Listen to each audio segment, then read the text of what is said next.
Muy bien, pues Okay. si os parece If podemos you agree, empezar ya. we can begin. Buenas Good tardes. afternoon to everyone. Welcome to this virtual seminar that is called Disinformation as a Weapon of War. I'm the Dean of the of the School of Communication at the University of the Basque Country, and I'm very happy to have a member of the teaching staff or the professorial staff to participate. This is a very important subject, and I'd also like to take advantage of this opportunity to thank the three speakers this afternoon, Professors Noé Cornago and Juan Carlos Miguel de Busto and John Spykerman. We have a real trio of experts to talk about this subject today. And just to provide a perspective which is very close to us now with social media, etc., I'd just like to make a couple of statements. The first is that in what context are we confronting this situation, disinformation and the way to combat it? And I'd like to, I think we have to underline that now we're in a digital environment that's been for about the last 20 years, but this has transformed the media, the communications media. These were just normally aimed towards a passive audience in the past, and the attitude of audiences was different. And now it's become a system whereby the audiences have possibilities of interaction and providing informational content, and that's practically unlimited. This has caused changes in the formats. But the first great conclusion here from this transformation is that there are a lot of actors involved, some of which are unknown to us, and this is different than what the old structure of communications media was. There's also the perspective from the media's perspective, the incorporation of these audiences into the public debate and the public opinion debate. It means that we're closer to the, at least in theory, to the ideal of the unmediated discussions with citizens. And these technological promises bring us to two paradoxes, just two ideas that I'd like to throw out there for the debate regarding the potential results of all of this. First, we have this technological revolution is leading us to having a greater risk of misinformation. We have all these means at our reach, but there's a risk of being exposed to false news or fake news, and most of the media and most audiences can actually state that they have been subject to manipulated or false fake news. This has been studied by the European Barometer, and the European Union has a greater risk or greater exposure to being confronted with manipulated or fake news. And the second idea, the second paradox that we have in this system of the media is that all of this would involve, the more the actors involved in the production of information, there's perhaps a greater deficit of pluralism. We have an ecosystem which where communications among people which determine a certain type of relationship means that often people are only being exposed to contents or media that reinforce their own ideas already. And so the increase of party line or one-sided media outlets means that the risk of disinformation or misinformation is greater than during the more traditional times of the media. These are some of the issues I think that can be discussed in today's session. There are elements of discussion and of great interest. The people speaking are of the highest level and that will be able to discuss this in depth. And I'd like to give the floor now to Cristina. And I want to thank her for counting on the University of the Basque Country and our School of Communication to hold this session, and she can continue to define this discussion. Thank you, Simón. Welcome to all of you on the other side of the screen. We would love to be there with you in person, but at least technology is enabling us to be able to share this time together and have a very fruitful discussion, we hope. I'd also like to I'd like to thank the University of the Basque Country, Simón, José Luis, and Noé, and this is a mixture of the areas that esglobal is very actively involved in, and it's important for these issues to be better understood by everyone. So I'd also like to give my appreciation to the Embassy of the United States of America, and these we're being sponsored by them in this cycle of discussions. One of the issues we've been talking about a lot lately are the threats, security for all, and in the area of disinformation, all this that we're talking about today is a very current issue. How there are different spheres where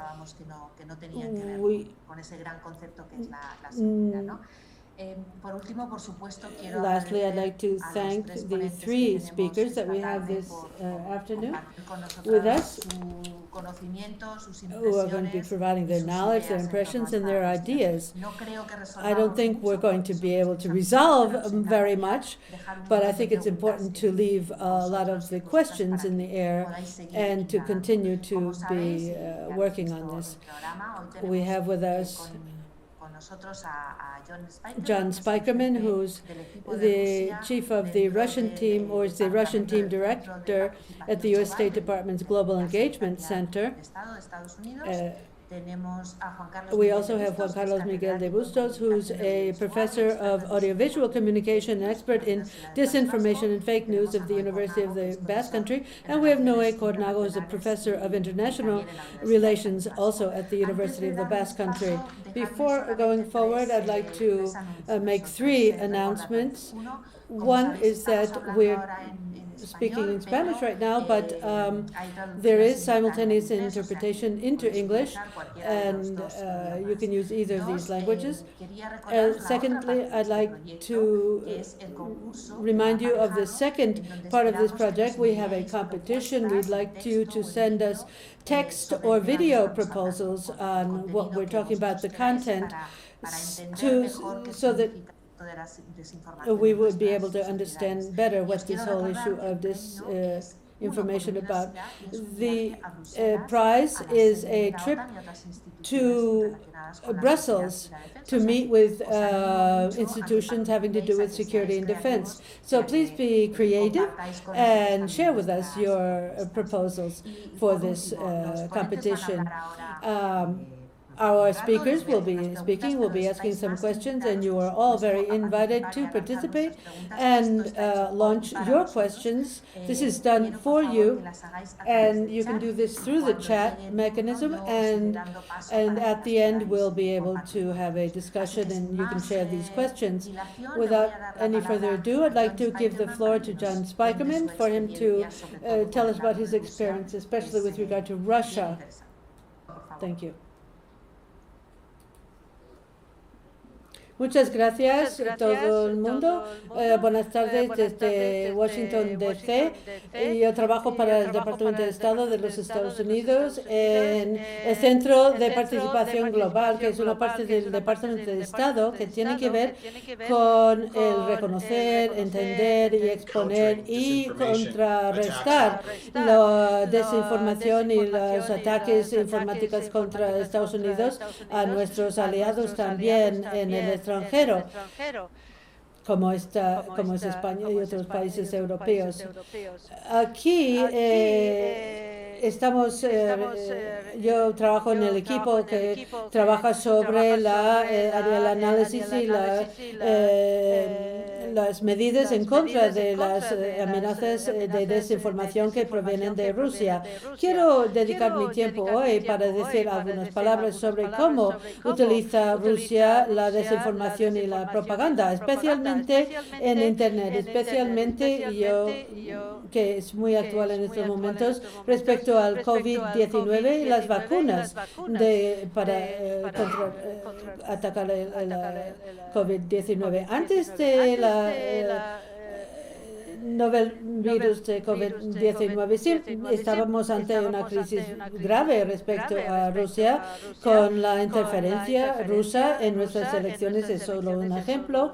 Y sabemos que como personas en otros países que han sido atacados con la desinformación de Rusia, que Rusia es tiene mucha destreza en poder manipular los debates, las conversaciones respecto a unas cuestiones puntuales como la inmigración, como el racismo, y ellos saben provocar unas reacciones emocionales del público. La desinformación se vuelve cada vez más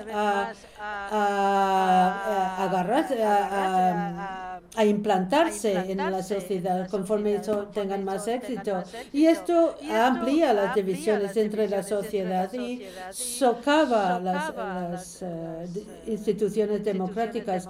En concreto, Rusia ha desarrollado un sistema muy sofisticado para la diseminación de información falsa, y lleva mucho tiempo haciéndolo desde los tiempos de la Unión Soviética. Son muy sofisticados, se adaptan constantemente a las nuevas tendencias de la tecnología, de las redes sociales.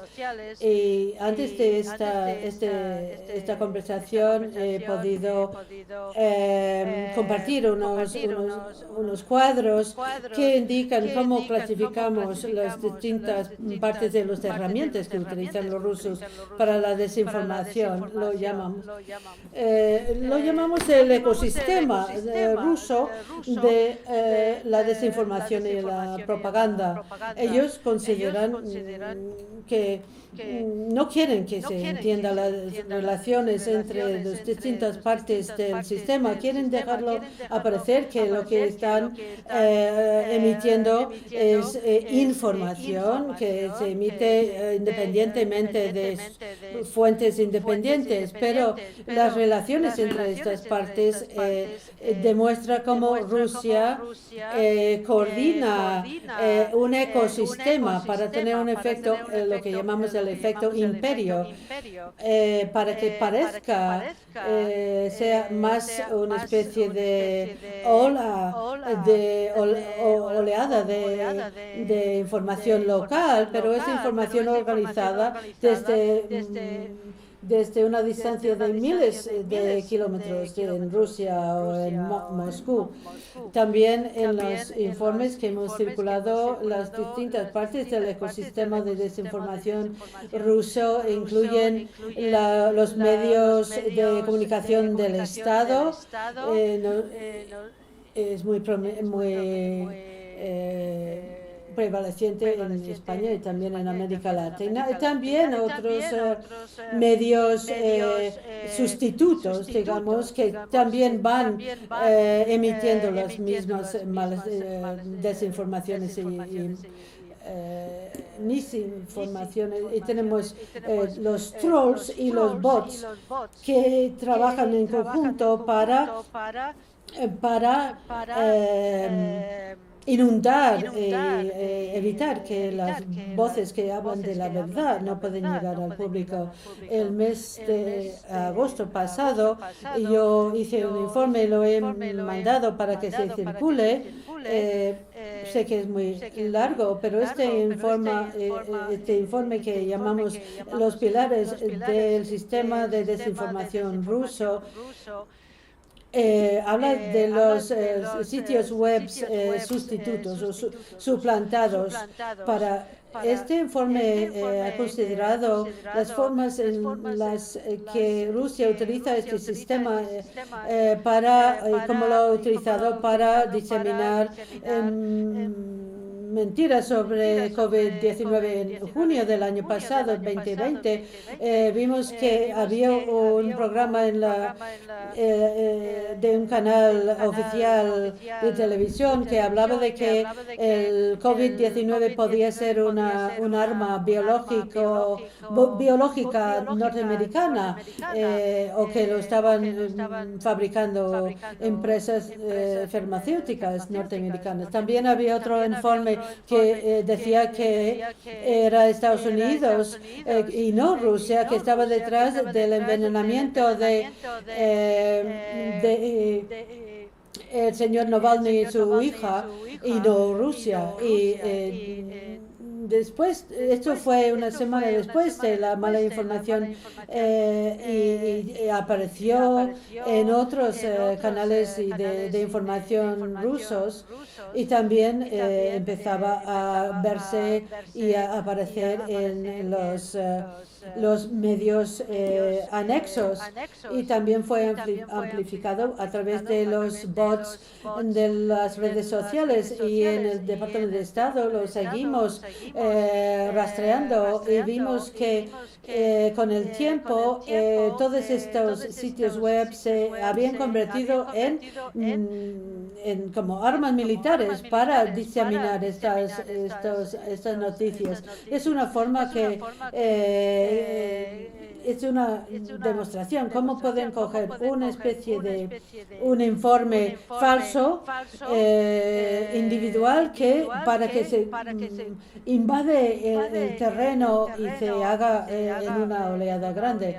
En mi organización no solo lo intentamos hacer un seguimiento, sino queremos desarrollar unas buenas prácticas para compartir con los demás sobre cómo aumentar la resistencia frente a esta desinformación. Voy a decir algunas palabras antes de terminar, pero en el corazón de este esfuerzo, en su fundamento, está no intentar simplemente vernos frente a la desinformación como una sociedad individual. La tecnología y los actores que utilizan los actores como Rusia es Internet. Necesitamos, por tanto, una respuesta global. ¿Y qué es lo que recomendamos? Recomendamos que toda una sociedad tenga la meta de compartir información verdadera, verídica. Eso significa una comunicación rápida, una coordinación sobre toda la sociedad, todas las fuentes de información. Tenemos que utilizar en cuanto a la COVID-19, tenemos que utilizar autoridades de salud pública. Y también, en segundo lugar, cómo se desmiente la información. A veces es muy difícil cuando se ve una especie de noticia ridícula, y esto sale mucho de Rusia. Es tentador intentar demostrar que cada una de estas informaciones es falsa, pero a veces es necesario, pero si uno intenta hacerlo se pierde mucho tiempo y probablemente no va a ser muy eficaz. La desinformación es muy barata. Rusia puede emitir mucho más desinformación que uno puede contrarrestar. Y lo que hacemos cuando haya una cosa clara que hay que desmentir, que sea una cosa muy falsa sobre la coronavirus, por ejemplo, de que no se debería tomar la vacuna o algo, hay que desmentirlo, pero yo yo creo que hay que, básicamente, en general, hay que exponer la fuente de la desinformación. A veces entendemos que esto sea el camino mejor. Rusia está intentando utilizar esta desinformación contra una sociedad democrática y cuando hay una conexión emocional es difícil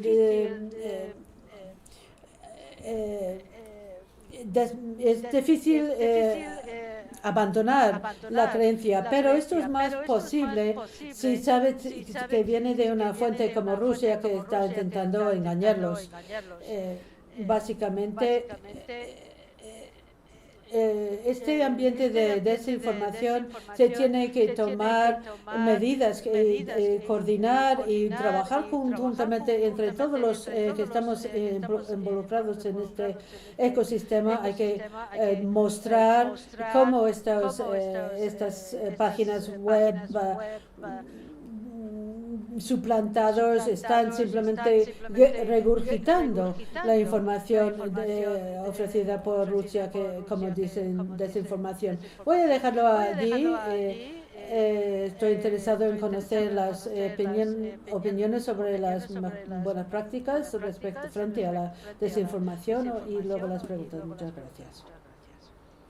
Muchísimas gracias, John, por este repaso y por compartir la experiencia que estáis siguiendo desde el Departamento. Thank you, John, for this experience and for telling us about the work you're doing at the Department of State. You've talked about some unfortunate issues.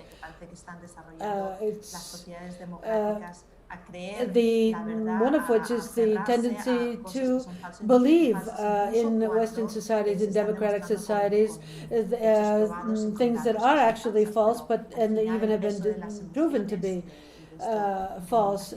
So there are even, sometimes it's even seen that it's given more value than it should.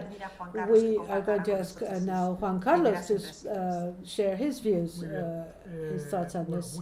Thank you very much to those who have organized this event and invited us, and I think this is a very interesting opportunity, especially to speak with John. He works on the front lines of this struggle. I have about a dozen points that I think need to be taken into account when we study disinformation. I think before we talk about disinformation, there's a problem which is linked. It's the excess of information. The fact that there's so much information means that it's difficult to differentiate between one quality of information and another. This is perhaps a prior issue. This problem of disinformation is also linked to the excess of information that we have.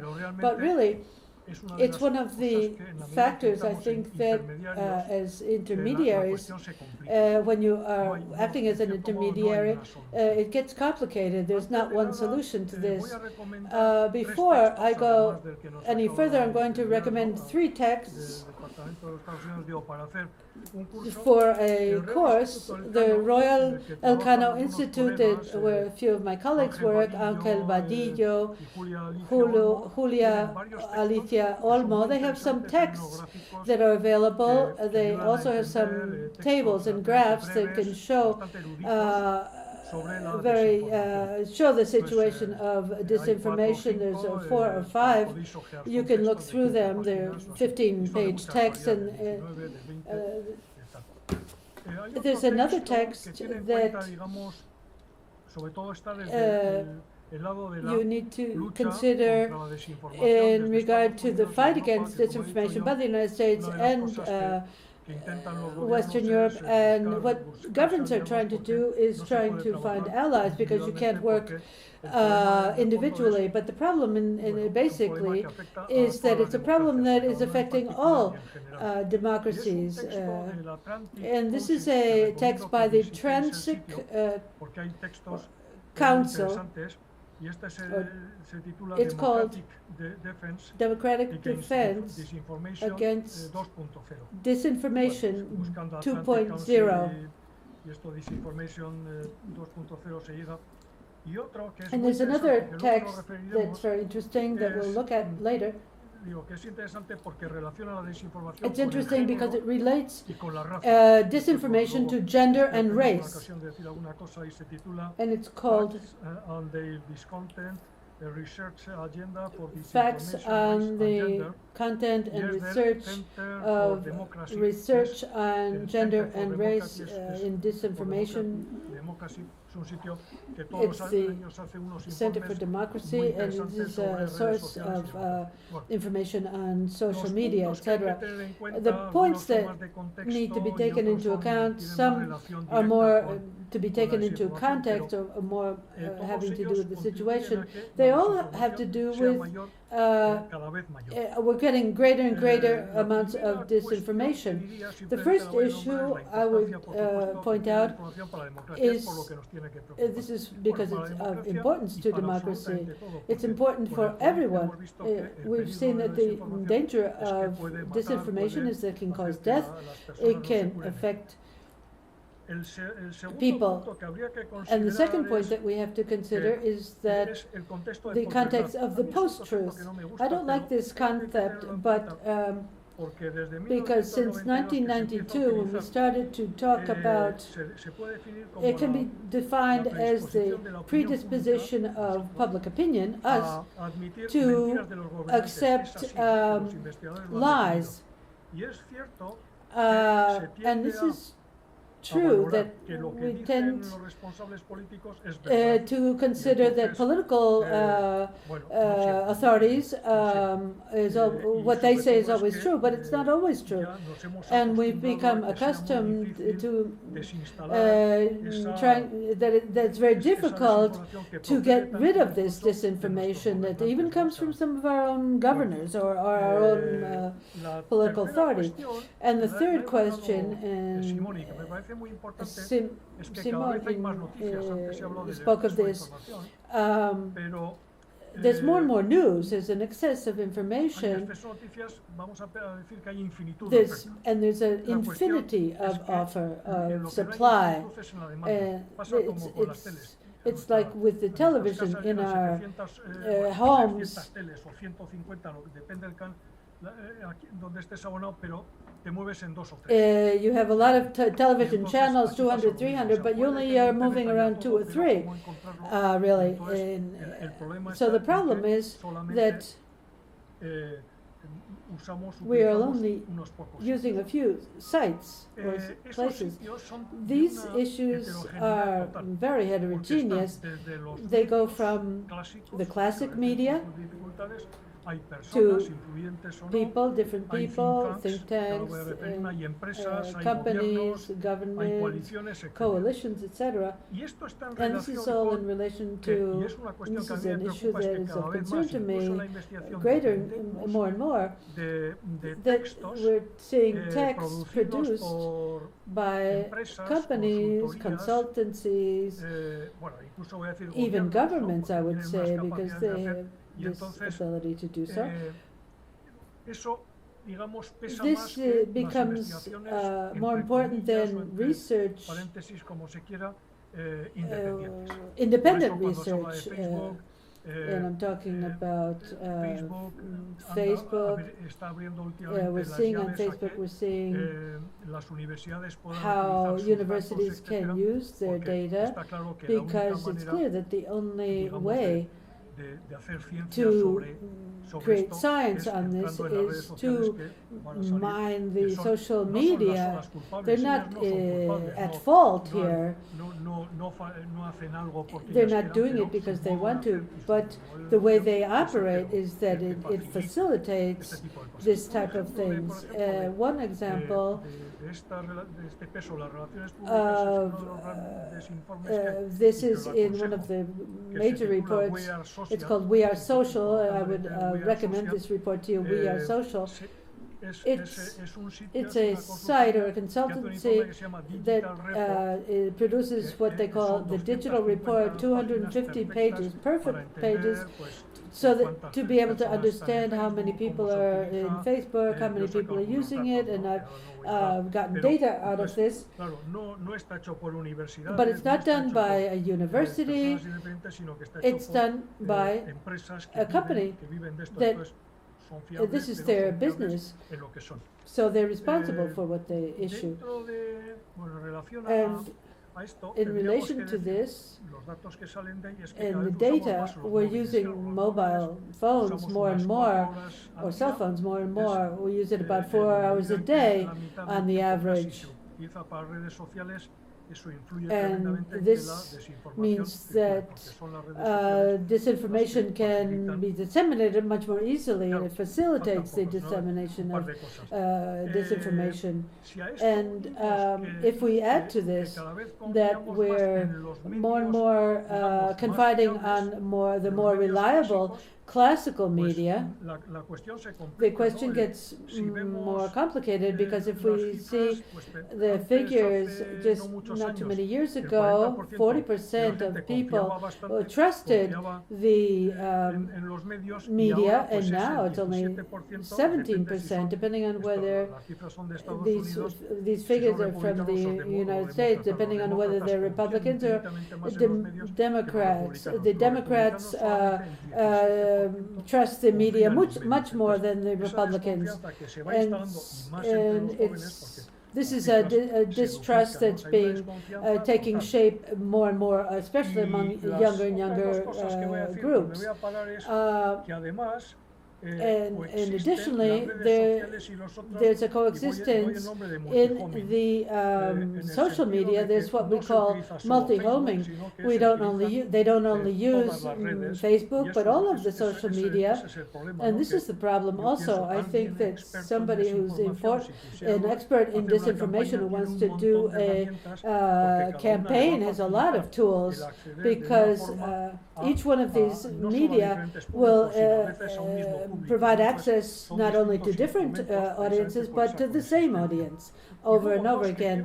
And the last point, and I'll conclude here, is that machines are tending to think for us. We're confiding more and more in recommendation systems, more and more. Google, for example, what we're looking for is we look at what they recommend we look at. And this is dangerous, because we tend to think that what they give us, what we're looking for, that's what the truth is. But that's not the case. This is only part of the truth. There are people who think that, everything's in internet. Everything that's in internet is true. In 1947, 1952, the Atleti soccer team won the championship. Well, that's true. But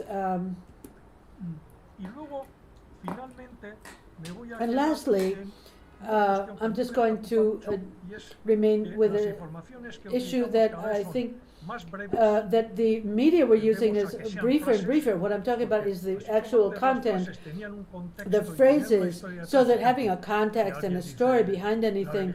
We talk about the religion is the opium of the masses, for example. Behind that, there was a whole theory, and there was a whole exposure of the lead up to that. But now we just have these phrases, and we're trying to build phrases that are really nice to hear, but they're just phrases. They need a greater context and a greater positioning. And see, these very brief messages are done with emotion, and they're very pointed, and that's why we're just saying like, don't like, resend, retweet, etc. So we build all of these things so that they're not trying to deal with all of the issues and try to seek the solutions, but just have our ideas passed on. We have to take into account a lot of things in this whole area. We can define, and we haven't even defined what is disinformation. But I think more than anything else, the definition is to look at the context and see how the information gets embedded and how it gets amplified throughout different actors. And we have to admit that we're in a very complicated world in which we're going to have to try to seek solutions for this. And here we're going to have to be seeking these together. Together, we have to be able to learn to contrast information. And I just read an article that says the biggest vaccine against disinformation is to subscribe to classical media. This is a media advisor company, but I like the idea of using the vaccine. The vaccine would be to resort to the traditional or classical media. But there are a lot of problems in the classical and traditional media, but at least I think we can confide that they're trying to reform true information. Thank you very much, Juan Carlos, for your presentation and the summarized version of the different complexities that are involved in this issue and the remedies that can be applied, and also that John referred to, because the difficulty involved in the speed of the transmission of message and the consumption of messages in a very quick way. I'd like to give the floor to Noé, who's going to give us his view on this subject. Thank you, Cristina. First, I'd like to thank esglobal and the U.S. Embassy in Madrid for being kind enough to invite our school and our dean to participate in this forum and this session. Also, José Luis and Juan Carlos, who was preparing this. It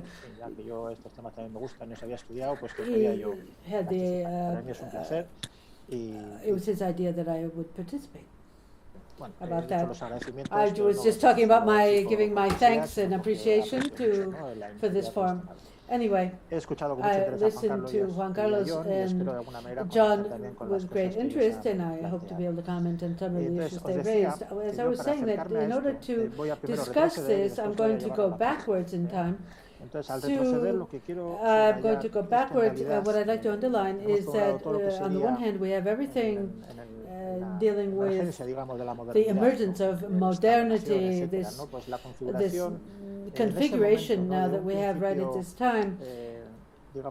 We have a differentiation between diplomacy, which is the working of relations between states in the conventional sense, and then the systems of espionage, and then the emergence of one of the first forms that we could discuss, that system of information where historians of espionage and international relations. And I think we have these three forms of producing knowledge and information to manage the knowledge acquired in a strategic way for certain projects. Used to go hand in hand, but right now, after that, the development of what we could talk about, the informational ecosystem, the diplomatic system as a differentiated part, which is linked to intelligence and espionage, and the Convention of Vienna of 1961 has nothing to do with espionage or intelligence. And we're reaching a situation where there's a differentiation, as if there are different regimes involved in producing de the difusión information, de disseminating incluso de information, usos even de the use of the El information. periodismo, por ejemplo, con todo el mundo de la industria For informativa, example, ¿no? everyone would read the Del ocio también, de la cultura, la the diplomacia news, con la administración cuidadosa, diplomacy ¿no? del conocimiento y de la would be información carefully administering aplicada, ¿no? a la negociación information and y a la relación con otros negotiations and estados, negotiation y la with inteligencia, ¿no? y el espionaje como un ámbito que este es un poco singular, porque así como, por así decirlo, la diplomacia, pues digamos en el momento en que, se saltara la posición, ¿no? y quisiera representar al otro, ¿no? aquel con el que está negociando, se traicionaría, porque, digamos, la diplomacia es un ejercicio de representación, pero sin embargo, en el ámbito de la inteligencia y del espionaje, pues esas formas de doble agencia, ¿no? de servir a ambas partes, de revertir, ¿no? a quien se representa, pues forma parte de la historia misma de la inteligencia y de la contrainteligencia. This whole distribution of information is part of information and intelligence and counterintelligence, but not only to counter other information or other information that's being spread, but it's part of the game, because to get to this ultimate information, to have a real deep-seated knowledge in the strategic sphere, there's a moment when you have to disseminate the knowledge that you're researching.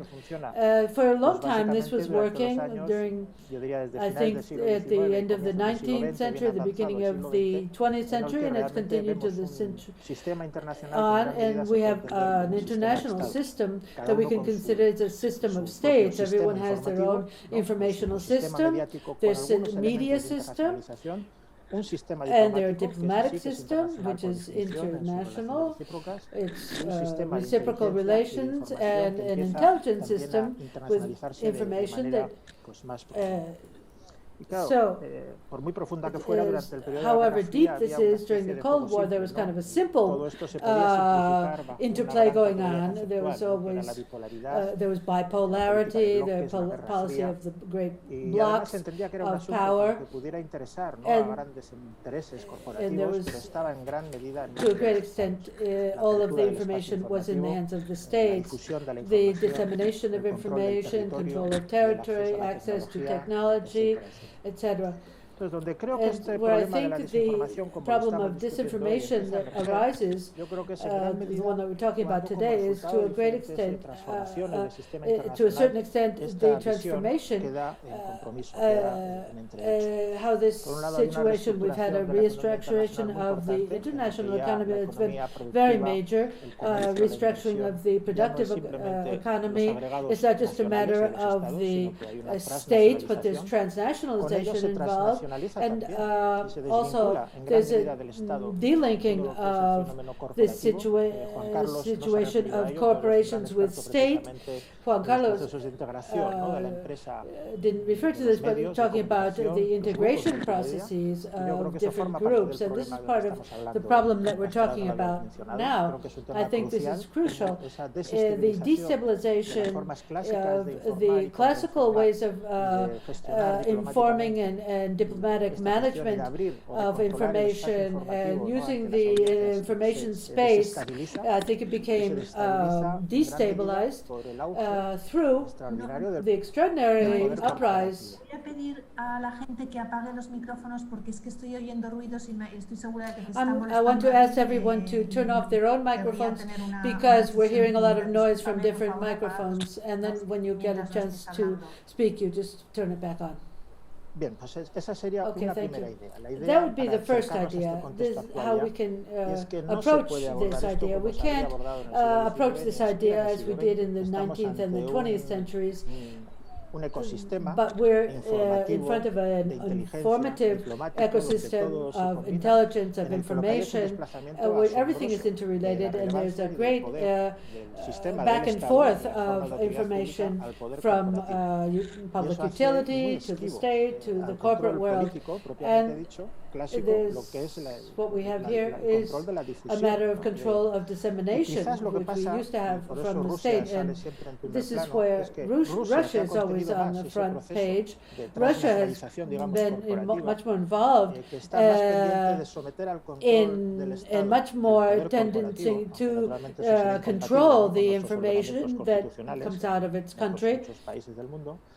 But it has a greater skill, not in controlling, but also in disinformation, because it's worked, the political system works alongside the diplomatic system, alongside the informational system in Russia, even throughout the expanded world of different solidarity networks, etc.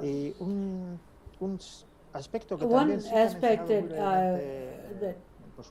John and Juan Carlos spoke very briefly of, in the case of Juan Carlos, he talked about Vidilio. He talked about how technological transformations, not just the upsurge in corporate power, but in technological trend, has had a great impact on deterritorialization of the information system and intelligence and information overall. This decentralization, this deceleration, this acceleration of information, of the production of knowledge, this destabilizes the classic systems, the traditional systems, our conventional systems. There's a displacement that we shouldn't overlook. It's a transformation that's been very amazing. The world of information and counter-information was practically the same for many, many decades. But now, in the 20th century, it was transformed by greater transportation and communications. But for 40, 50 years, the changes have been astonishing, because there's no control over territorial information, because there's the transterritoriality of the information. So what's in play is the signal and the production of information, which this, to what extent in this whole magma of messages, etc., can we aspire to have our governors able to make it orderly, or even the United States? So here, I think to approach this subject, I've seen some text on this, or some statements in this regard. I saw one where there was a committee on disinformation in the European Union, also in NATO. NATO talked about proactive and reactive responses. In NATO, it was defensive and offensive, but I don't think really deals with the problem. I think that the big challenge we have is to confront, see how irresponsibly we have created a deglobalization or a globalization of our forms of lifestyles. And I think we've seen the degradation of the public sphere. So no matter how much you want to reinstitute the idea that the communications media are legitimate and they have a social function, we've really not been careful with it. We haven't taken care of it, and I think that's very astonishing. We have to take note of the cacophony, the proliferation that doesn't it doesn't really go alongside or help to create a strengthening of this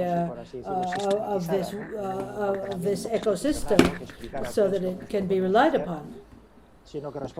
But it basically responds to market logic.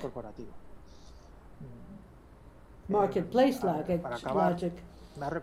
In concluding, I was reminded that at the end of Juan Carlos's remarks, he referred to what this guy said, the way to recover a point of support would be to go back to confide in the traditional media. I'd just like to bring to your attention something that's very elementary. Will it be it should be possible to talk about how many victims, how many deaths occur in a war or in some kind of an accident, but that's not the important. But now it's the race to show one a higher rate than another.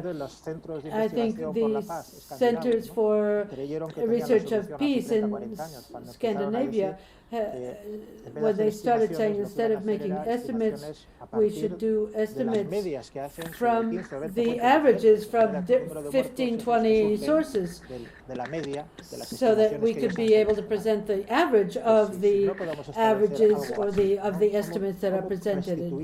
So how are we going to put this all, bring order to all of this?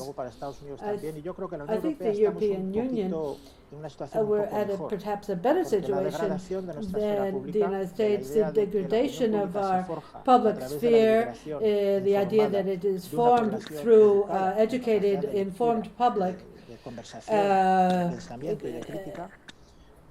I think in Europe has not been totally sacrificed, frankly, but communications in the United States is very difficult because the public sphere itself, which has its greatness in history, but it's being subject to more and more evident pressures. So there has to be, it's not a matter of a strategy, but we have to really be able to seek to confront this problem. Thank you, Noé. You touched on a number of points that have to do with states and corporations that are and things that we need to continue to discuss. I'm going to add two things. When you talked about the Scandinavian centers on the study of peace, and how this issue has been talked about like a war, the war of disinformation. So this is really ties in very much to the title of this session. And also I'd like to discuss the issue that you talked about, how to combat this, whether states are able to do so, whether there's credibility because of the dynamics themselves. The media are the way they are, and we're seeing the lowest point of credibility of media. I'm going to be asking some questions and link the comments to what John was saying, and we'll also be counting on John, with the idea that we need to try to find where the resistance is to all of this, the ability to identify sources, for example. If we can identify the source of a disinformation, we'll be more prepared. This has a lot to do with education, also with critical thinking, the ability of citizens to be discerning, or even the desire to be able to differentiate and discern. Sometimes they're not even, the citizenry isn't interested in that. And I'm going to talk about one more, speak about a very, you referred to RT. This is a channel that knows where the truth is, because the truth is very scarce in that media, and how it's coordinated. There's a lot of people who are really believe what they're seeing on a channel like that. How can we Ya digo, esa capacidad por una parte y voluntad de las audiencias de la opinión pública de saber realmente the audiences of public opinion audience, how that they can be able to know when they're being subject to disinformation. No, sorry, could you repeat that? Okay, I'll say it in English. I was just questioning, you mentioned... Solo estaba la pregunta en inglés. Tenemos que desarrollar una resistencia en la sociedad. ¿Cómo identificar la diseminación de este tipo de desinformación? Una de las cosas que propuso era poder identificar las fuentes. Mi pregunta es a ti respecto al RT. Eso es un canal que utiliza esto muy bien, son muy buenos en la diseminación de esta desinformación. Lo estamos viendo en España y en Argentina también. ¿Cómo podemos contrarrestar? Si la gente quiere creer que lo que sale en este canal es la verdad. Hay algunas cosas que se puede hacer. Una de las cosas es con las redes sociales, con una página web. En el caso de RT, estamos hablando de algo que se publicita y se conoce que está afiliada, el canal está afiliado al Estado, no hay ningún ocultamiento. Sin embargo, su penetración en los entornos mediáticos, no solo a través de sus sitios web o sus canales de televisión, también utilizan los medios sociales para ampliar su alcance y tendrán una cuenta Twitter, Facebook, Instagram, y esto les ayuda a crear un público más amplio. Y todo lo hacemos. Si uno utiliza Twitter o Facebook, si uno registra la cuenta, hay que aceptar una política de condiciones de servicio, y en estos acuerdos uno acepta, se compromete a no diseminar información falsa o desinformación y que no se presente como una persona que no es. Si estamos hablando de España o en Estados Unidos, si un gobierno o una sociedad puede establecer que la RT en español a sabiendas está diseminando desinformación, y que los periódicos deben estar informando sobre este tema. El gobierno debería poder, cuando tenga las pruebas de que hay una desinformación saliendo de RT. Las sociedades necesitan esta información. Puede que no tengan la posibilidad de identificarlo, pero si los periodistas independientes han establecido que RT en español o otro medio está en violación de un acuerdo de términos de condiciones de servicio, entonces deberían poder conseguir que estos canales sean prohibidas en las fuentes sociales.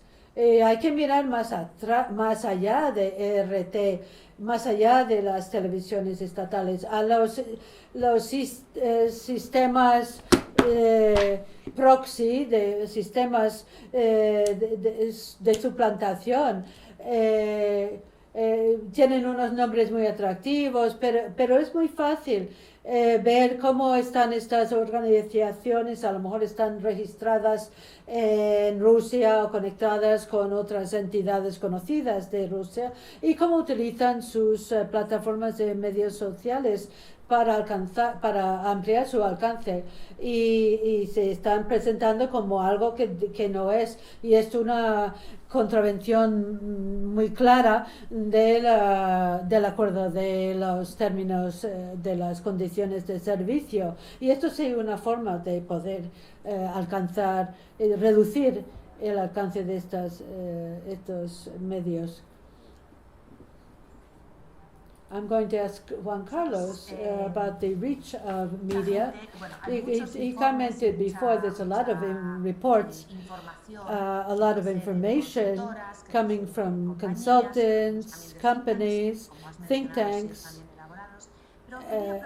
I wanted to ask you, to what extent can't the academic world do more about revealing these issues to the general public?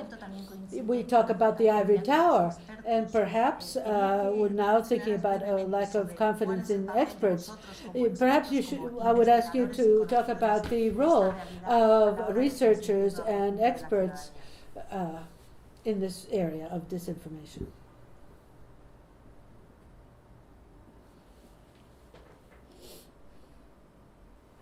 Me preguntabas a mí, ¿no? You were asking me, Juan Carlos. Bueno. Well, previamente quería decir una cosa que ha salido y first I would like to say something that's come out. It turns out that in France, there's always been something that I really liked a lot, which was education on media in primary and secondary school. They study not only the role of the media, but also they learn how to use the media and understand the media. And I think it's more and more important for this to be taught, so that they can be taken in the context and how information can be identified. There was a recent Stanford research done at all levels, secondary, university level, and the people who were in university, 80% of the people didn't know how to distinguish between a normal piece of news and a sponsored piece of news, like a public report or something. And we're always talking about how difficult at the university is to get our students to understand the reliability of the sources. They ask, you can use any type of source, a book or article, but you have to use it for what you want to use it for. Just a blog is from somebody who is maybe linked to public, for example, Chomsky. That means what it means. It's totally reliable, especially if you agree with his thinking. So I think maybe before the university we need to institute something where we're discussing the media itself, and so to be able to identify the source of information. The role of the university, I think, is complementary to the media. Now, one of the solutions is in calling for, or at least imagining what type of regulation can be done with regard to the media, the social media. The solution in any document would be governments have to do their things, but principally the social media,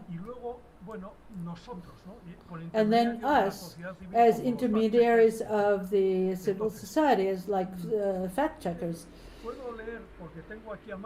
I can read, because I have it right here, how to identify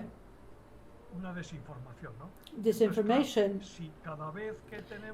If each time we have to look at something and we have to research it, or you have to ask a fact checker, it gets complicated. Just to be able to read something and get something out of it, if you have to really do some added work to decide whether it's credible or not.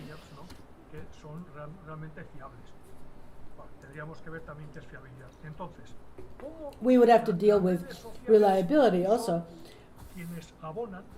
The social media are the ones that fuel all of this. They promote polarization, they promote the dissemination. It's very easy. How should these be regulated? There's not a lot of consensus over this because a nivel, luego sale de la universidad, a nivel de zonas, los chinos también by están zones, the intentando regular Chinese su are trying to propia do this. Baidu, Tencent y Alibaba, ¿no? In, Pero for desde el punto de vista de example, la competencia, Baidu entonces hay que and hacer algo sobre la competencia. Otra Alibaba. sobre la innovación en relación a las It's also having to do with innovation regarding competition, but we have to regulate privacy and legislate over privacy. I was in favor of creating agencies that would take this onto account and measure the whether the algorithms are doing their job, if they're looking for what they're supposed to be looking for and not having a bias, not incorporating a bias. But to regulate this broadly, and I was inspired, I wanted to be able to provide ideas about this in different discussion forums, to have a holistic view of this, not only on an ethical, from an ethical point of view, because it's all related, privacy, innovation, information, and should we do this, to do this on a European level, on a world level, it's very complicated. Here we're going to find Google, over there they don't. There are a lot of researchers that are saying that just as the audiovisual councils were invented,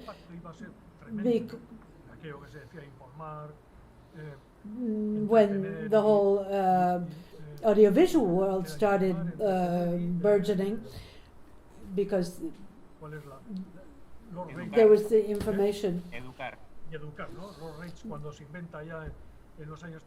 When this was invented in the 30s, it's very important to look at the impact, but we should create something that will monitor this whole climate, this whole area. I don't think there should be more interference or anything, but I'm not sure the university should be there. The university has to be investigating the use of algorithms, the importance. One of the most recent research, the most recent research I have right here talks about the impact on race and gender in the social media, and this is done by universities, and this is done. And it requires that the social media open their doors, because media is just interested in data. Why is data so important to them?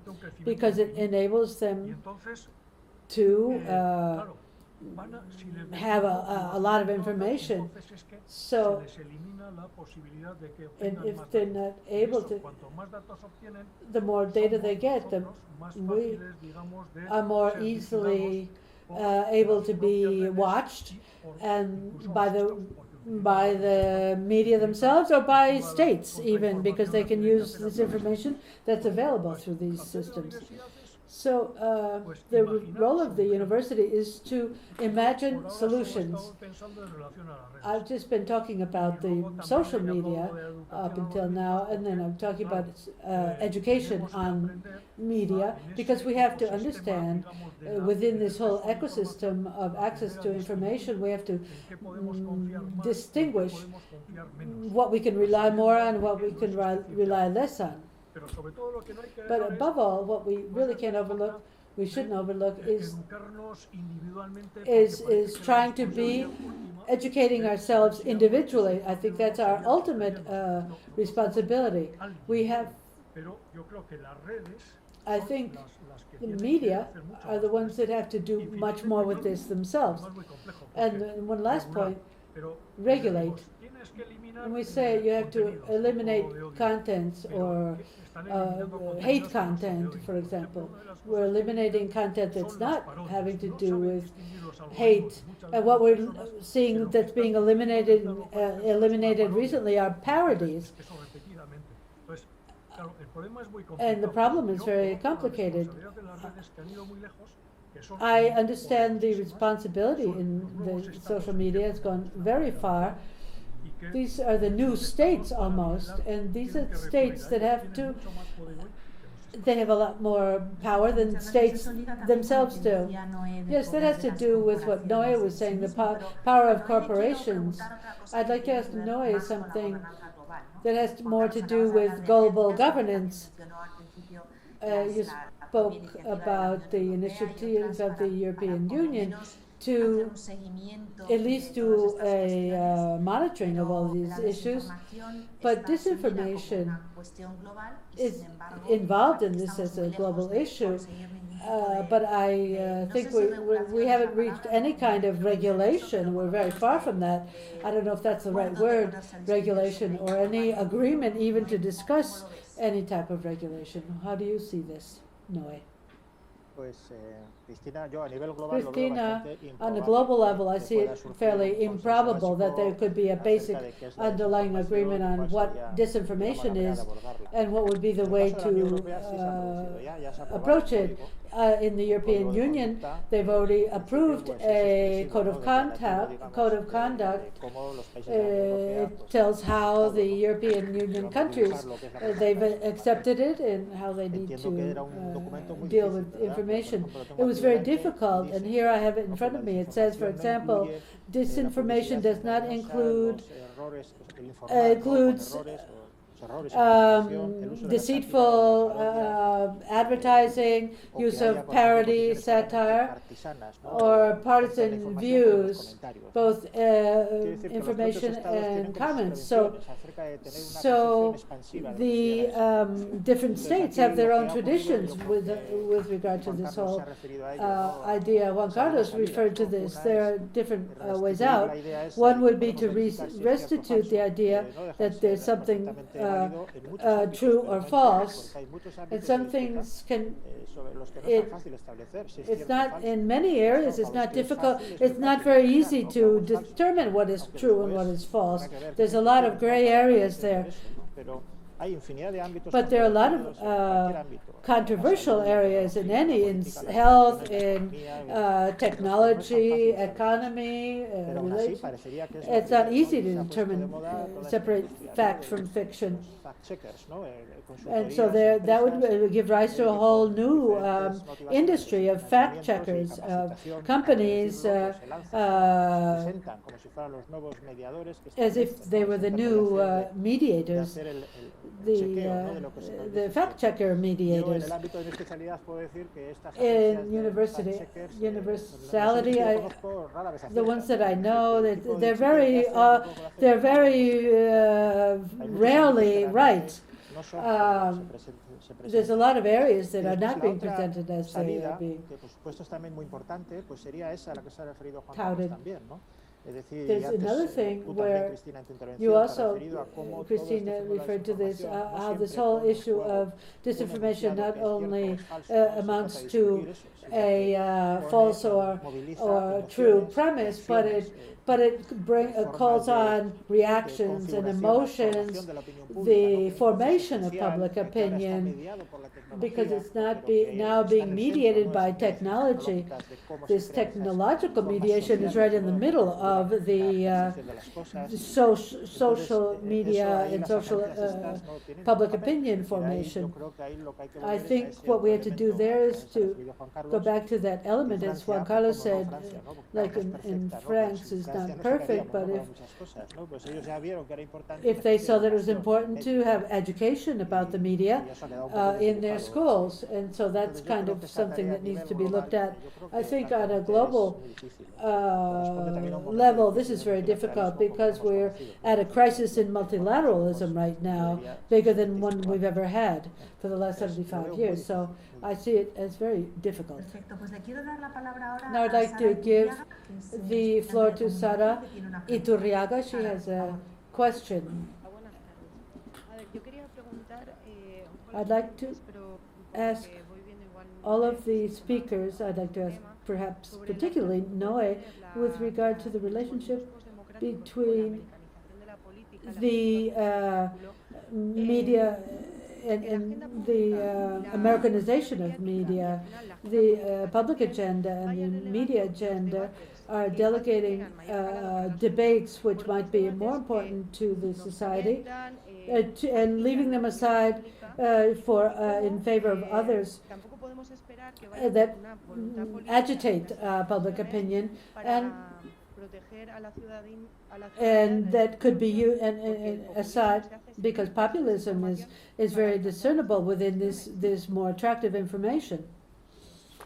Muchas gracias. Antes de que contestéis, Before le voy a dar la you palabra a José speak, Luis de Castro también y and I'll agradecerle su give the intervención floor en to todo José Luis de este Castro debate, also porque and también thank tiene un him comentario y for una pregunta. being present. I'd like to ask him also to make a comment. Disculpa, Cristina, no tengo la cámara puesta, pero bueno, creo que se me escucha, ¿verdad? I don't have the camera, but I think I'm being heard, Lo he right? puesto por escrito, ¿no? Hacía What, referencia al código de buenas prácticas que la Unión Europea requiere por un proceso tremendamente, está siendo tremendamente this whole complicado. Al final hubo issue un of acuerdo, best un consenso muy practices elaborado también con las is empresas, requiring etcétera, a pero no big se ha podido dar el consensus paso with companies. Also, we haven't taken the step yet. We're at the preliminary phase to have a code of best practices code. I think it's been about 2 years now. We're still in the phase of where we're going to see how it works. But the step wasn't taken into regulation because there was a lack of agreement. And Juan Carlos talked about, it seemed that he was in favor of regulation. I would also be in favor of regulation, but in absence of this regulation, it's very complicated.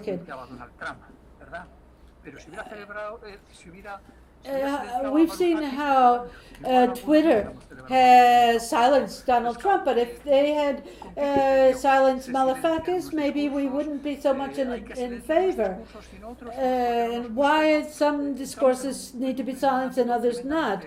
This is a very dangerous area. So this is just one thought I'd like to express and hear your opinions and your positions on this. Thank you, and I'm going to as moderator to ask a question of Simón, because at the beginning he talked about the Eurobarometer and how Spain is considered especially vulnerable to disinformation.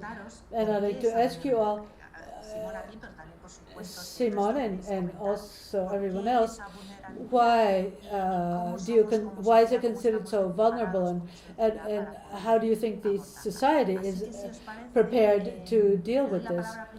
I'll give the floor first to Noé for allusions, Juan Carlos, Simón, and then I'll ask John later about after that about his opinion on this issue. Muchas gracias, Cristina. Respecto a la pregunta que with regard to the question asked by Sara, I would say that although there's no doubt that this idea of politics as spectacle is a very American idea, but politics in the United States has had a long history where the debates, the depth of political debates, and the importance of the media, the depth of judicial discussions are also important. It's not just that there's only a matter of spectacle in the United States. This has been one interpretation of democracy, but in some areas it's worked very well, very strongly, and perhaps in others not so well. But it is true that I think this has reached an extreme, which I think, in my opinion, it's very serious. The government that is in power right now in the United States has enormous responsibility and concern to be able to deal with these elements of irrationality in the political sphere. Pero yo creo que en Europa también. But I think in Europe no it's creo also que sea solo happened por la this way, not only through Americanization. I think this is something I like to point out, and I think Jose Luis will be in agreement with me. If we look at the idea of the creation of Euronews as a channel for the European Union, and it hardly has any audience. But if you look at it, you might think it's not too incisive, but it's so different from all the other television channels that it's almost at a disadvantage. It works in a way that practically no one works. And it's like our television was 30, 40 years ago. I think it's a much more promising type of television channel. And even the young people who are connected, you don't remember the television in Spain 40 years ago, but I remember during the transition, and I was a teenager, I don't know, about 10 years old, 12, 13, I remember La Clave, the program La Clave, that program that young people can see on internet right now. You could discuss anything on La Clave, and I'm not saying that there wasn't a red line, but you could discuss it in depth and with knowledge of the subject that would be impossible to do on television. There's no television channel that offers an encounter amongst well-informed people able to talk on a subject, to talk about, and to have the time that's required to be able to discuss a subject in depth. It's not that I don't know what technological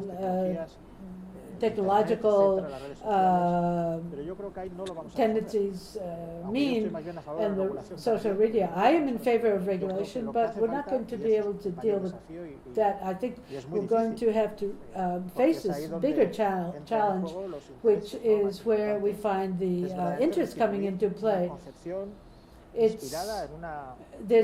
There must be a concept based on a rational way of discussing the knowledge,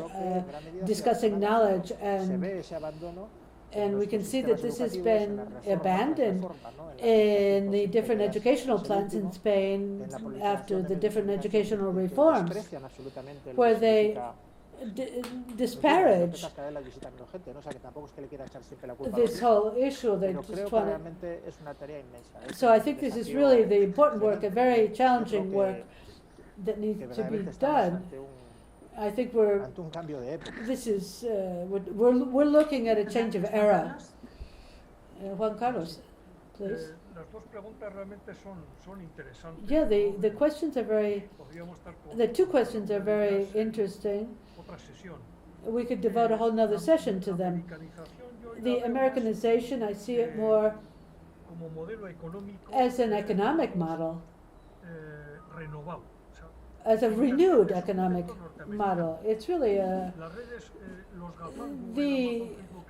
all the social media are really an American invention. There's some competition from TikTok, for example, but all of the other sites, the Chinese have equivalent sites, and they've copied the U.S. Model. So the whole concept behind this is the U.S. concept, the American concept. So I'm more concerned about the economic side, because there's always going to be the political side where spectacle is. We're seeing, such as in the example of former President Trump, we're seeing a lot of issues. There may be things we haven't seen for reasons of security, but you see this economic model because for the first time, and then we see China doing this. It seems that China is another player that can also come to the level of the United States and to compete in regard to research and technology and finance and models, for example, and vigilance and surveillance technology, of course. facial recognition, etc. But I think this Americanization,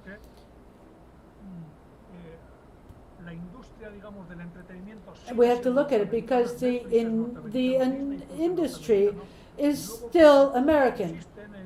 In each state, there's things, but I think this is important.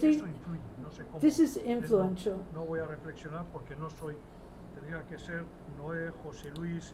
I'm not going to go into great reflections on this because we would all have to do that, but it's an economic model that has been implemented. It's always been that way. No, talking about governance, the terms are not important. You can call a dog a different name every day, but it's still the same dog. So governance, and I think it's working out in Great Britain, in Australia, and other places. We're seeing the creation of an agency. It requires media, where this is civil society, government, researchers are present, and there has to be reflection on everything, competition, innovation. One of the most important things is that these groups, the Facebooks, etc., have made innovation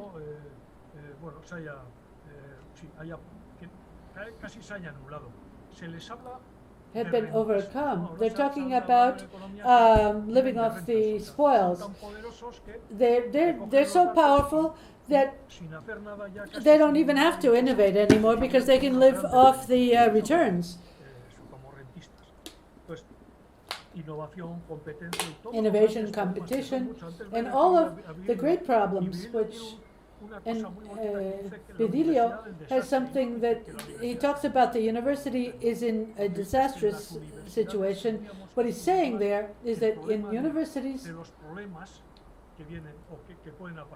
are confronting the different problems, and regarding the social media, they can see all these problems, the censorship.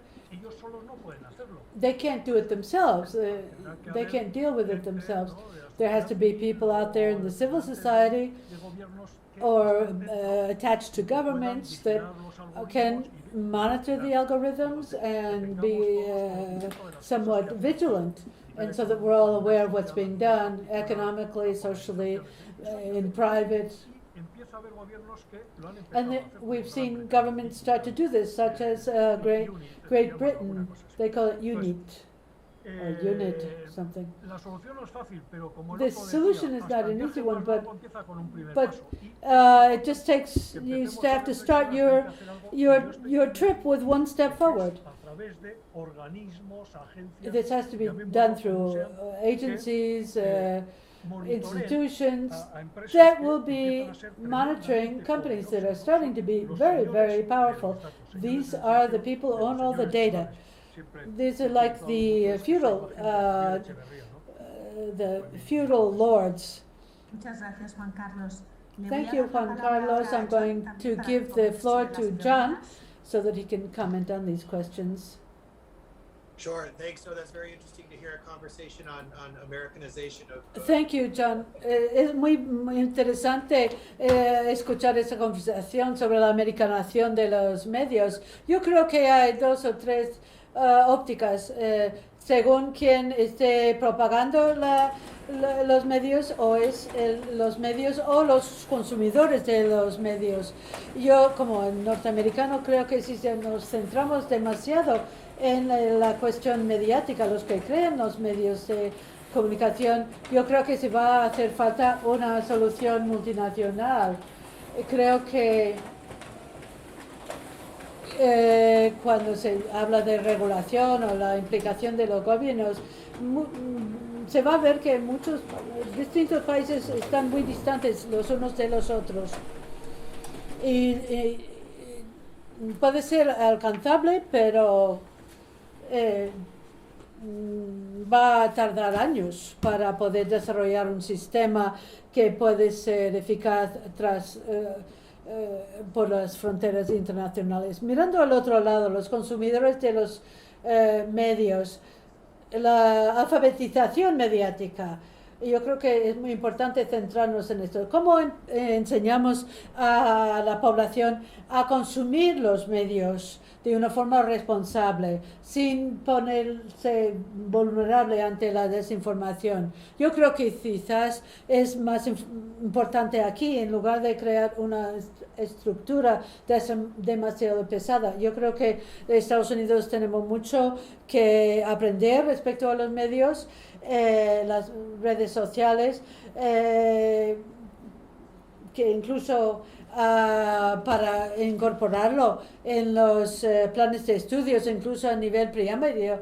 Yo mi experiencia en los estados bálticos, no Estados Unidos solo, sino otros países europeos, pueden observar lo que han hecho con la alfabetización mediática en los países bálticos. Tienen poblaciones multilingües que consumen los medios nativos, que ellos consumen medios que vienen de Rusia, pero estos países han enseñado a sus ciudadanos desde una edad muy temprana cómo identificar la desinformación, separarla, cómo buscar una información de mejor calidad, cómo comprobar los hechos, la información, cuando algo no les parece que cuadra demasiado, buscar las fuentes y, en último caso, rechazar las fuentes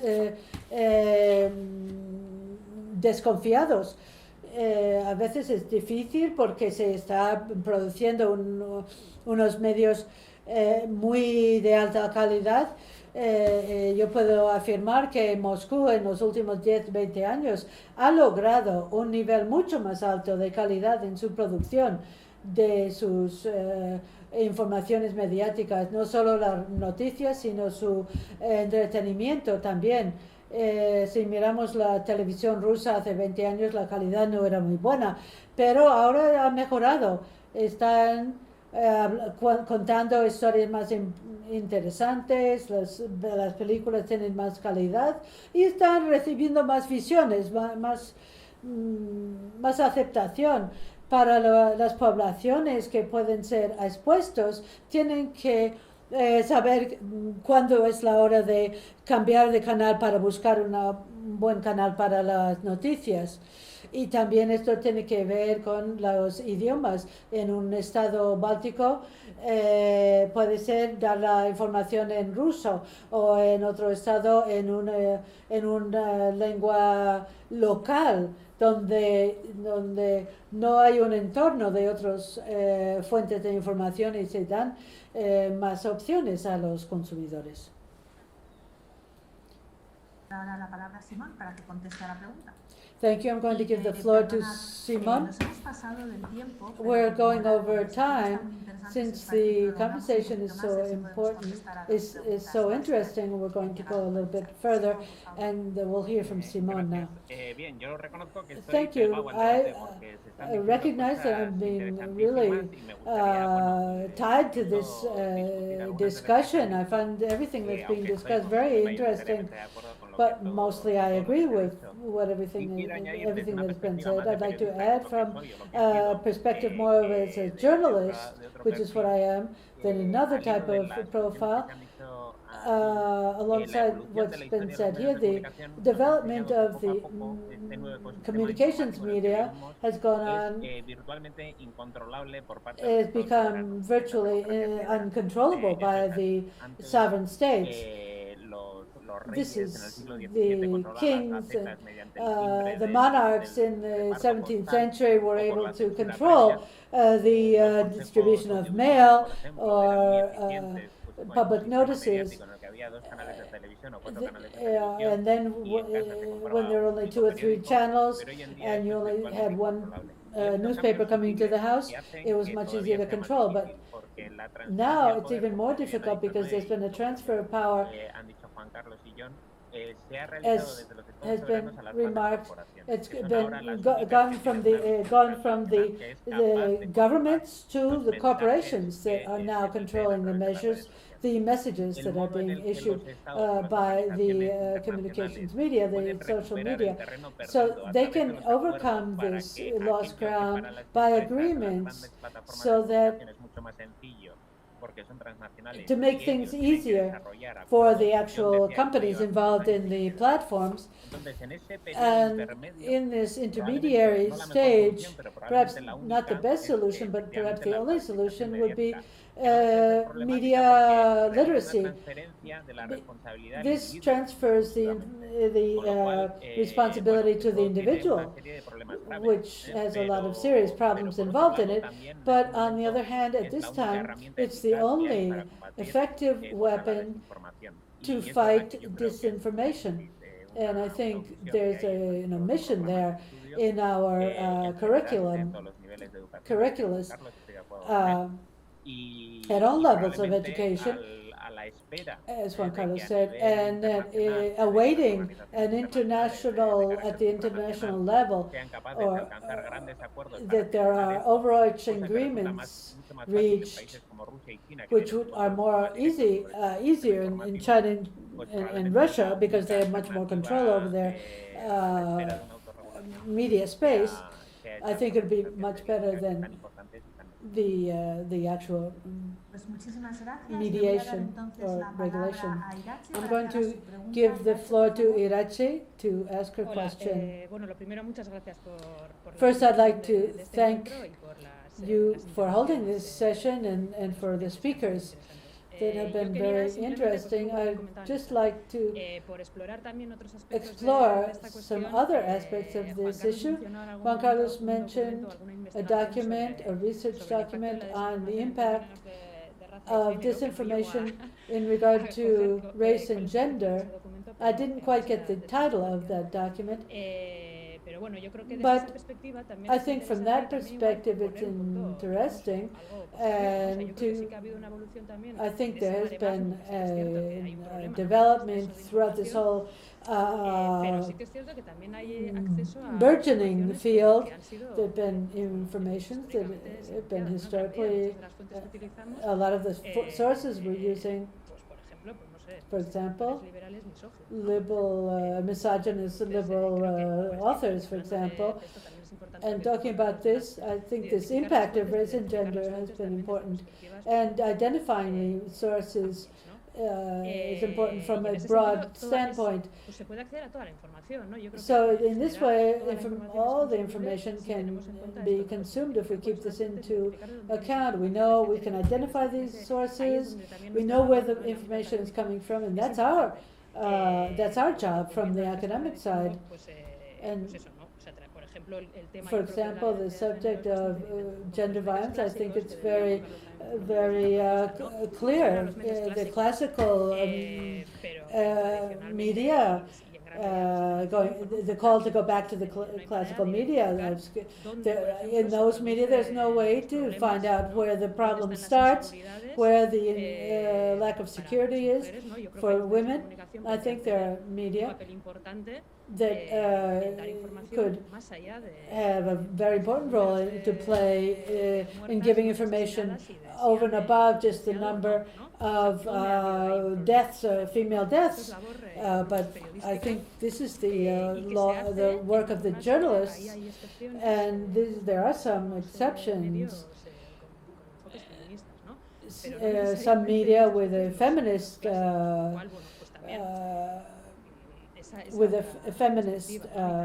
bent maybe doing this now, but there could be some advances there here. Thank you. I'm going to ask the question, listen to Unai's, or I'm going to ask Unai to comment. Perhaps if we could go backwards. Can we go backwards? If legislation, if we could go back to the ideal world that we came out of. I'm going to ask you for brevity. We're going quite over the time. limit, but I just wanted to deal with these last two questions. John, if you'd like to add anything, we'll begin with you now, and then we'll go on to the others. No, I'll be short. No, yo voy a hablar en breve, nada mucho que añadir. Mi organización enfoca cualquier trato de desinformación, es cuestión de el apoyo a los medios de investigación.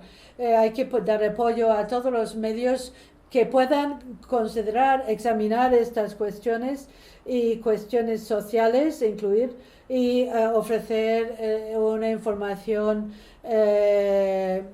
precisa y verídica, y esto para que capten el diálogo y esto ocupa el espacio. Juan Carlos, please, very briefly to close. Comento un par de cosas. I just want to comment on a few things. I think I'm not a specialist in gender, but creo que hay I think la cuestión in the issue that Irache brought up, cuando habla de los medios, when speaking about media no or soy romántico en el sentido de the que communications antes media, se hiciesen bien las cosas, porque I don't think everything was done well before. We could begin about talking about false information or misinformation, but there are some real information there. There's a lot of problems that arise there, but what is clear is that the ecosystem that we have now, in which we have everything, and the media that have something that may be interesting, which is reliability. The New York Times, when we watch an American film, these journalists just writing an article every 2 months. What can they? Which are the media they can write it in now?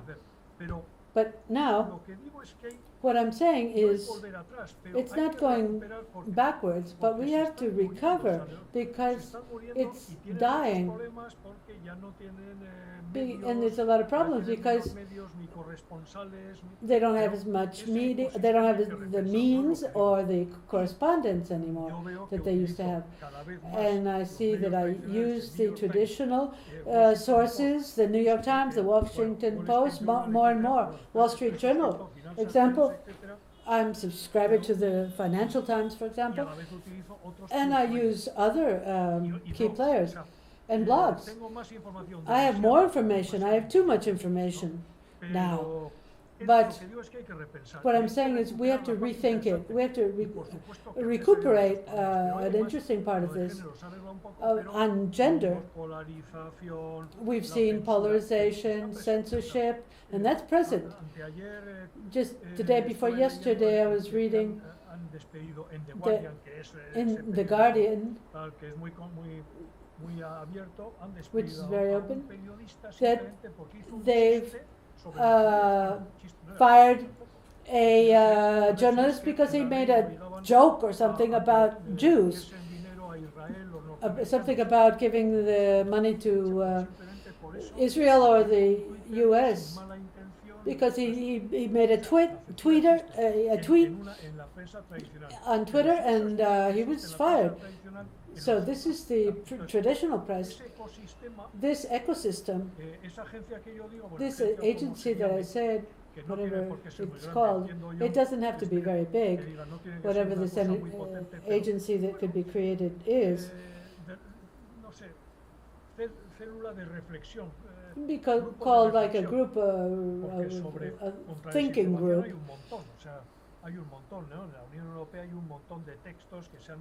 There's a lot of text that they've been discussing on this, but it has to do with the industrial aspects.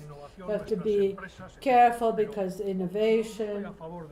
I don't agree with just thinking that everything before was perfect, because it wasn't. There are a lot of other problems of different types that we need to solve.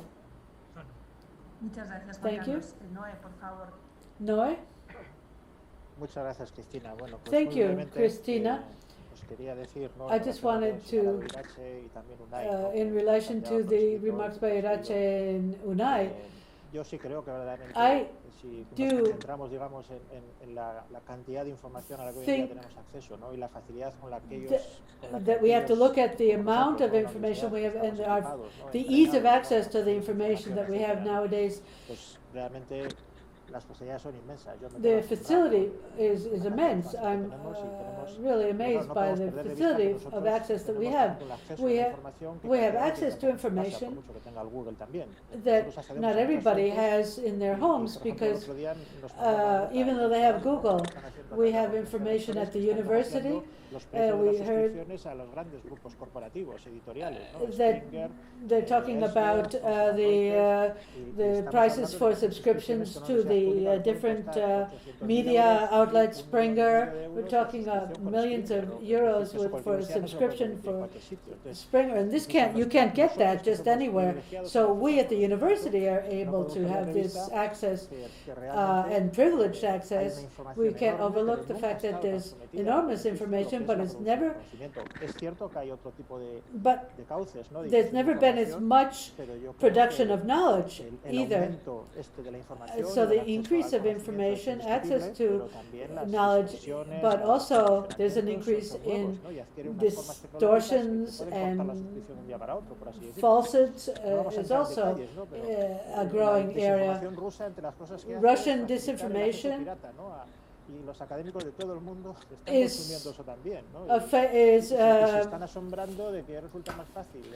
just fomenting the pirating of the media.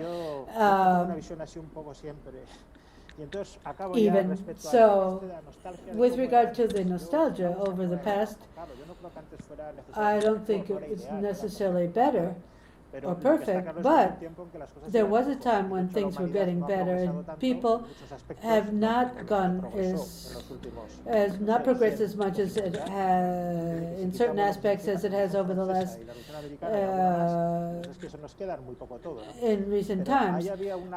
But there was a central part of this issue that was education, culture, and knowledge, which was subordinated to power. It's always subordinated to power, but not subordinated to the market, which it is now. And now it's completely subordinate to the market. And I don't think we can go backwards. I think we're looking at a regression towards a concept of how to govern. I don't know how to say this. It's less open to education, public to education of the citizenry. All of this virtualization, I think, impoverishes the human education.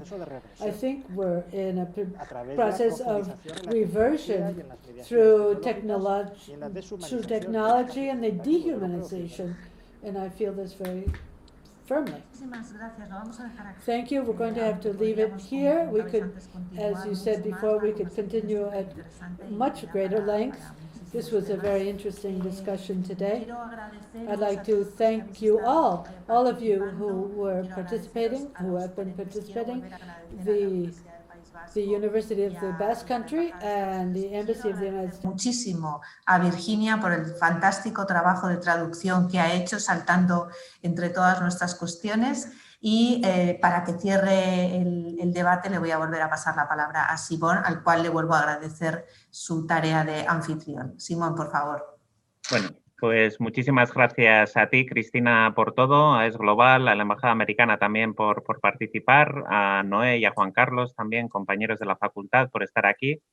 Creo que, bueno, han aflorado muchas cuestiones que son capitales en este debate, probablemente daría para toda una serie de charlas.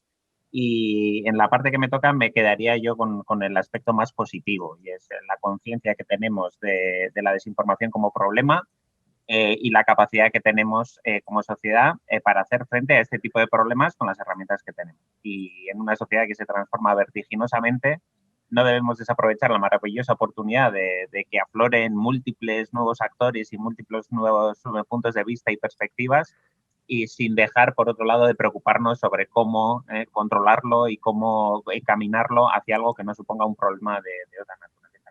Y por mi parte, nada más, agradecer muy sinceramente a todas las personas que habéis participado también en la charla de hoy, a través de vuestras preguntas, a través de vuestra presencia, a Cristina por organizarlo, y espero que tengamos muchísimas más oportunidades de seguir hablando sobre este tema, que lo que está claro es que nos apasiona a muchos y a muchas, y que va a seguir dando mucho de qué hablar en el futuro también. De modo que gracias a todas y a todos. Claro que sí, y recordaos y animaros a que participéis en el concurso, que merece la pena. Muchas gracias de nuevo. Muy bien, gracias a todas.